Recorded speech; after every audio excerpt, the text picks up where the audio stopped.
अर्नब गोस्वामी के साथ हर वो भारतीय है जिसके खून में भारत माता के लिए प्रेम है और जिसके हृदय में भारत माता के लिए प्रेम है, वो अर्नब गोस्वामी के साथ है, रिपब्लिक भारत के साथ है। ये सच्चाई को नहीं दबा सकते, महाराष्ट्र सरकार हो या परमवीर हो।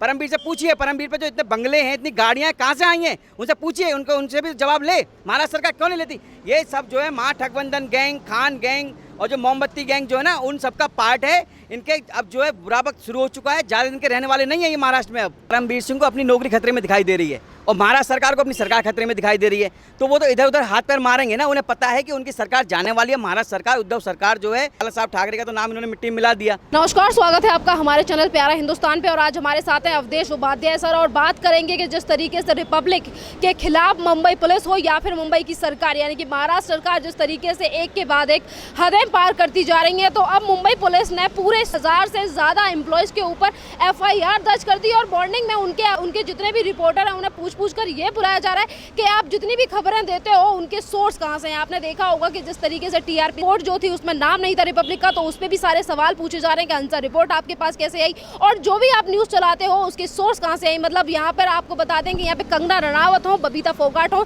या फिर तमाम और लोग हों जो ट्वीट करके अपनी बातें ये कह रहे हैं कि मुंबई पुलिस ने अपनी सारी सीमाएं पार कर दी हैं। तो इन्हीं सारी बातों पे बात करेंगे हम सर से। सर, जिस तरीके से सवाल खड़े हो रहे हैं एक के बाद एक मुंबई पुलिस को लेकर और ये हदें पार कर रहे हैं, अब ये पूछा जा रहा है रिपब्लिक की टीम से कि जो भी आप न्यूज़ चलाते हो उसके सोर्स कहाँ से आते हैं आपके पास? देखिए शेरिन, मैं सबसे पहले ये बताना चाहूँगा कि ये जो महाराष्ट्र का इस समय जो काल चल रहा है, ये वो काल है, आपको याद होगा आज़ादी से पहले जो भारत का था, जब अंग्रेज हमारे देश में राज कर रहे थे तो भारतीयों की आवाज़ सच्चाई दबाने के लिए उन्होंने जिन्हें क्या क्या नहीं किया, उनको मतलब प्रताड़ित किया, उन पर हर तरह से मतलब अत्याचार किया। वही हाल जो है इस समय महाराष्ट्र सरकार का, उद्धव सरकार का है। मैं बता दूं आपको, जो पहले अंग्रेजों ने किया था वही करा, लेकिन मैं बता दूं आपको, जो अंग्रेज भी नहीं रहे यहाँ पे और न आने वाले समय में उद्धव सरकार भी महाराष्ट्र से जाएगी 110%। मैं लिख के दे रहा हूँ आज ये वाली बात। और अब मैं आपको ये बता दूं आपको कि सत्य को परेशान कर सकते हो लेकिन सत्य पराजित नहीं हो सकता। अर्नब गोस्वामी के साथ हर वो भारतीय है जिसके खून में भारत माता के लिए प्रेम है और जिसके हृदय में भारत माता के लिए प्रेम है, वो अर्नब गोस्वामी के साथ है, रिपब्लिक भारत के साथ है। ये सच्चाई को नहीं दबा सकते, महाराष्ट्र सरकार हो या परमवीर हो।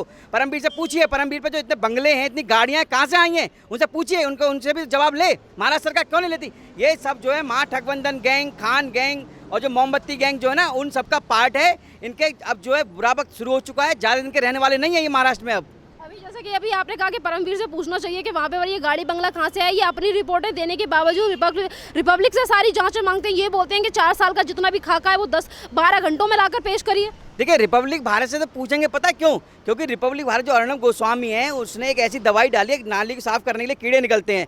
ये वो गंदी नाली कीड़े हैं जो फपक रहे हैं इस समय, इनके पास बचने के लिए कोई समय, कुछ जगह नहीं है। तो इन्हें कुछ वो होता है ना कि खिसियानी बिल्ली खंबा खसोड़ती है, वो हाल इस समय महाराष्ट्र सरकार, परमवीर का, मुंबई पुलिस का है। ये तो पुलिस के नाम पर धब्बा है एक तरह से। मैं बताऊँ, पुलिस को हम तुम क्या समझते हैं कि हमें न्याय दिलवाएगी? ये न्याय दिलवा रहे हैं, ये सच्चाई को दबा रहे हैं, ये उनको न्याय दिलवा रहे हैं जो आरोपी हैं, वो पकड़े ना जाएं, इसलिए अर्नब गोस्वामी रिपब्लिक भारत की आवाज़ को दबाया जा रहा है और कुछ नहीं है।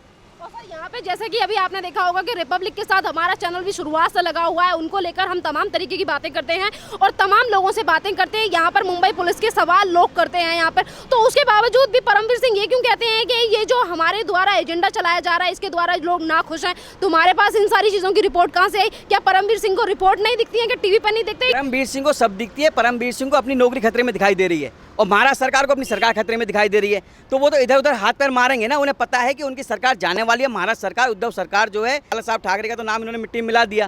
ठीक है, वो तो हिंदू हृदय सम्राट के नाम से जाने जाते थे, लेकिन इनमें एक भी हिंदू हृदय सम्राट वाली बात नहीं है। दोनों बाप बेटों में इन्होंने हिंदू धर्म का और अपना तो नाश कर ही लिया और ये बहुत जल्दी महाराष्ट्र से बाहर होंगे। ये बता रहा हूँ मैं आपको।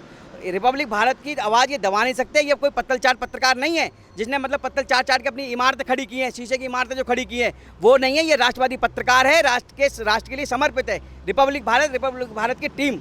और यहाँ पे कंगना रनावत ने भी ये कहा है कि जिस तरीके से परमवीर सिंह मुंबई जो पुलिस को काम करना चाहिए वो नहीं कर रहे हैं। कंगना रनावत ने भी इसको लेकर सवाल उठाया। देखिए, वो करेंगे क्यों? उन्हें पता है ना उनकी नौकरी खतरे में है। वो तो ऊपर से चाय भरी जा रही है। महाराष्ट्र सरकार, ये जो एनसीपी का जो गठबंधन है, अब ये शिवसेना तो रही नहीं, सोनिया सेना बन चुकी है। इन्होंने जो अपना जमीर है वो अकबर रोड पे गिरवी रख रखा है। तो ये जो है सब मिली भगत है उद्धव ठाकरे की, परमवीर बिना उसके नहीं कर सकता कुछ भी। उसके पीछे पूरा जो है पेंगुइन सेना जो है वो उसके पीछे है, उसके कंधे पर रखकर बंदूक चला रही है वो। परमवीर सिंह कुछ नहीं कर रहे, पीछे से पूरा महाराष्ट्र सरकार का उसके ऊपर मतलब हाथ है परमवीर के ऊपर, तभी वो रोज नई नई बातें बोलते हैं। उनको अपनी भी खतरा है और महाराष्ट्र सरकार का भी खतरा है। सर आपने ये जो कही कि अभी जितनी भी चीज़ें हैं ये परमवीर सिंह के पीछे पेंगुइन का हाथ है, तो यहाँ पे ये चीज़ें भी समझ आती हैं कि एक तरफ परमवीर सिंह इस तरीके की हरकतें करती हैं और दूसरी टाइम आपको ये चीज़ देखी होगी कि कल जब रिपब्लिक के पत्रकार होम मिनिस्टर अनिल देशमुख से सवाल करते हैं तो उनके पक्ष की जो पत्रकार हैं रिपब्लिक के, उनके साथ बदतमीजी की जाती है, उनके साथ मारपीट की जाती है सोहेल के साथ। अब क्या है ना, रिपब्लिक भारत से ना डर लगने लगा है, क्योंकि रिपब्लिक भारत वो चैनल है जो राष्ट्र की बात दिखाता है, सच्चाई दिखाता है। सच्चाई जो है कड़वी होती है, मैंने बताया आपको, सच्चाई कड़वी होती है। सत्य को परेशान कर सकते हो लेकिन पराजित नहीं हो सकता सत्य। ये उस सच्चाई को दबाने के लिए नई नई जो है षड्यंत्र रच रहे हैं। कभी अर्णब गोस्वामी कहते हैं कि आत्महत्या कर लेगा। अरे मैं ये कह रहा हूँ तुम्हारा हो जाएगी, तुम्हारे जो राजनीतिक कैरियर है, शिवसेना का जो राजनीतिक कैरियर है उसका पूरी तरह से आप देखते रहिए। और सर यहाँ पे लोगों का ये भी कहना है कि जिस तरीके की चीज़ें महाराष्ट्र में हो रही हैं, तानाशाही चलाई जा रही है, चैनल को बंद करने के लिए एजेंडे चलाए जा रहे हैं, तो यहाँ पे केंद्र सरकार को भी हस्तक्षेप करना चाहिए, उसमें उन्हें एक ना एक एक्शन लेना चाहिए, वरना ये जो तानाशाही है वो बढ़ती चली जाएगी। देखिए, तानाशाही हमारे देश की जनता को भी देखनी चाहिए। जो 21वीं सदी के युवा हैं वो ये चीज़ देख लें कि आपका एक वोट कितना कीमती होता है। यदि अच्छी जगह जाता है वोट आपका, तो वो जो तानाशाही जो होती है वो नहीं मिल पाती, और जब गलत जगह आपका वोट चला जाता है वहाँ तानाशाही सरकार आपको मिलेगी, जिसके दबे में आप काम कर सकते हो। आप सच नहीं बोल सकते। इसलिए मैं कहता हूँ जो वोट देना चाहते हैं, मतलब जो बिहार में चुनाव है उसमें आप वोट दीजिए, सोच समझ के वोट दीजिए। कौन सही है कौन गलत है उस बात को सोच समझ के वोट दीजिए अपना। और यहाँ पे लोगों का ये भी कहना है कि सर जितनी तरीके से चीज़ें चलती आ रही हैं और लोगों की जो मीडिया है, स्वतंत्र मीडिया है, उसकी आवाज़ को दबाने की कोशिश की जा रही है। अगर हम रिपब्लिक की बात करें तो अर्णब गोस्वामी ने सिर्फ उद्धव ठाकरे को जी करके नहीं बोला, तो उनके ऊपर FIR दर्ज कराई जा रही है, उनके एम्प्लॉयज़ के ऊपर FIR दर्ज कराई जा रही है। यहाँ पे तमाम ऐसे पत्रकार हैं जो PM नरेंद्र मोदी को तू करके बोलते हैं, तो फिर उनके साथ क्या क्या कहनी चाहिए? यही तो मैं कह रहा हूँ, यही तो तानाशाही है। जो लोग कहते हैं कि मोदी जी को उल्टा सीधा बोलते हैं, हिंदू देवी देवताओं को उल्टा सीधा बोलते हैं, भाजपा के बहुत सारे नेता हैं जिनको उल्टा सीधा बोलते हैं रोज, मतलब नए नए जो उनके क्या कहते हैं वो एक तरह से कार्टून बना के डालते हैं फेसबुक पर या मतलब सोशल मीडिया पर, लेकिन इन्हें तो तू कहने में भी हालत खराब हो जाती है। भाई तू, ये तानाशाही नहीं, क्या है ये? असली तानाशाही तो महाराष्ट्र सरकार कर रही है। जो लोग बैठते हैं डिबेट में आकर बोलते हैं तानाशाही तानाशाही तानाशाही, देखनी तो महाराष्ट्र सरकार की देखो ना, जो मतलब तू कहने पर भी मतलब इतनी हालत खराब कर दी थी वहाँ पे। एक बेचारा फौजी जो मदन शर्मा जी थे, उनको शिवसेना के लोगों ने मारा। क्यों मारा भाई? एक तरफ आप बोलते हो कि मतलब ब्राह्मणों के हितैषी बनते हो, उधर मदन शर्मा पीटे जाते हैं शिवसेना के द्वारा, शिवसेना के कार्यकर्ता मारते हैं, तब तो कोई नहीं बोलता। ये तानाशाही असलियत में वही है। देखो 1975 में जो इमरजेंसी लगी थी वो तो हम नहीं देख पाए, लेकिन असली इमरजेंसी में जो है वो सामने दिखाई दे रहा है कि कौन तानाशाही कर रहा है, कौन कितना अपने फ़ायदे के लिए, चुनावी फ़ायदा उठाने के लिए अपना कार्य कर रहा है। अभी आपने कहा जैसे कि सर ये जितने भी देश वो बनते हैं राष्ट्रद्रोही, राष्ट्रवादी बनने की कोशिश करती है शिवसेना, और यहाँ पर वो ये भी कहते हैं कि वो महिलाओं का सम्मान करते हैं। अगर महिलाओं के सम्मान को लेकर बात की जाए तो कंगना रनौत भी एक महिला है, उनके साथ किस तरीके का व्यवहार किया गया शिवसेना की तरफ? मैं कह रहा हूँ हाई कोर्ट के विरुद्ध इन्होंने उसका मकान तोड़ा। ठीक है, एक नारी का आप मकान तोड़ रहे हो तो ये नारी सम्मान नहीं किया। दूसरी बात, जो अभी एक लड़की और थी पायल घोष जो था, उसका भी कुछ आया था कि वो उसका जो डायरेक्टर था उसके साथ कुछ मतलब उल्टा सीधा बोला था उन्होंने, अनुराग कश्यप के साथ, उसका भी बहुत उड़ा था। उसमें कोई बोला? कोई नहीं बोला। लेकिन अगर यही केस उत्तर प्रदेश में होता, ठीक है, मध्य प्रदेश में होता, जहां भाजपा शासित राज्य है वहां होता, तो ये हाहाकार मचा देते। ठीक है, इन्हें केवल वहीं नजर आता है जहां भाजपा सरकार है, और कहीं नजर नहीं आता इनका। ये जो एजेंडे चलाए जा रहे हैं महाराष्ट्र में, कि महाराष्ट्र में और तमाम काम नहीं है, किसानों की समस्या अलग है, बारिशें अलग हो रही हैं, उसके बावजूद भी एजेंडे चलाए जा रहे हैं तीनों पार्टियां मिलकर। जैसे कि अभी आपने कुछ दिन पहले देखा होगा स्ट्रिंग ऑपरेशन किए जाते हैं, तो ये बोलते हैं कि हमने एक टीम बना रखी है रिपब्लिक को बंद कराने के लिए, इनके चैनल को छोड़ेंगे नहीं हम। देखिए, इनका मकसद केवल रिपब्लिक भारत को बंद कराने का है, क्योंकि रिपब्लिक भारत सच दिखाता है, सच्चाई दिखाता है। राष्ट्रवादी पत्रकार है वो अर्णब गोस्वामी, और राष्ट्रवादी चैनल रिपब्लिक भारत है, इसको ये दबा नहीं सकते। केवल इनको अब ये लग रहा है कि ये खतरे की घंटी हमारे गले में बंध चुकी है, और अर्णब गोस्वामी ऐसी बंदा है जिसे ये दबा नहीं सकते, ना उसकी आवाज़ को दबा सकते, ना उसके चैनल को दबा सकते। क्यों? क्योंकि देश की 137 करोड़ की जनता उसके साथ है, उसे कोई दबा नहीं सकता। सर एक लास्ट सवाल कि मेरा, आपने देश की जनता को लेकर बात कही, तो देश की जनता रिपब्लिक के साथ खड़ी है, और रोज ट्विटर पे आप ट्रेंड होता देखते हो रिपब्लिक को लेकर। देखा मैंने, कल एक जगह गया था, वहाँ पर मैंने कहा क्या देख रहे हो? रिपब्लिक भारत देख रहे हैं हम तो। मतलब रिपब्लिक भारत के अलावा कोई बंदा चैनल पसंद नहीं कर रहा है दूसरा, कितना भी चैनल हो, उन्हें पता है कि यार ये बंदा जो सही बात दिखाता है।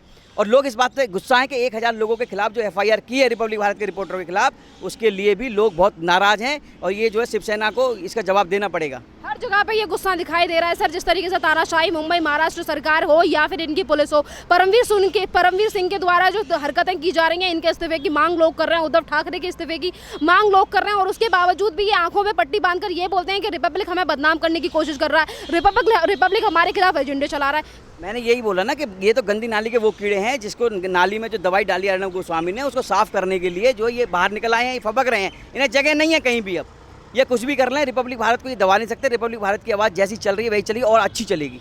Thank you sir. तो ये थे हमारे साथ अवधेश उपाध्याय सर, और सर ने जैसे कि बात कही है कि रिपब्लिक को कोई भी दबा नहीं सकता, क्योंकि 130 करोड़ की जनता उनके साथ खड़ी है। और तानाशाही करने की बात जो रही, चाहे परमवीर सिंह हो या फिर उद्धव ठाकरे हो, जल्दी ही ऐसा दिन आने वाला है कि ना ही तो बड़े बड़े राजाओं का जब घमंड नहीं चला तो उद्धव ठाकरे भी हैं जो उनका घमंड ज़्यादा भी नहीं चलेगा, क्योंकि 130 करोड़ की जनता एक साइड और ये तानाशाही करने वाले राज्य हैं वो एक तरफ। और भी अपडेट्स के लिए बने रहिए हमारे चैनल के साथ।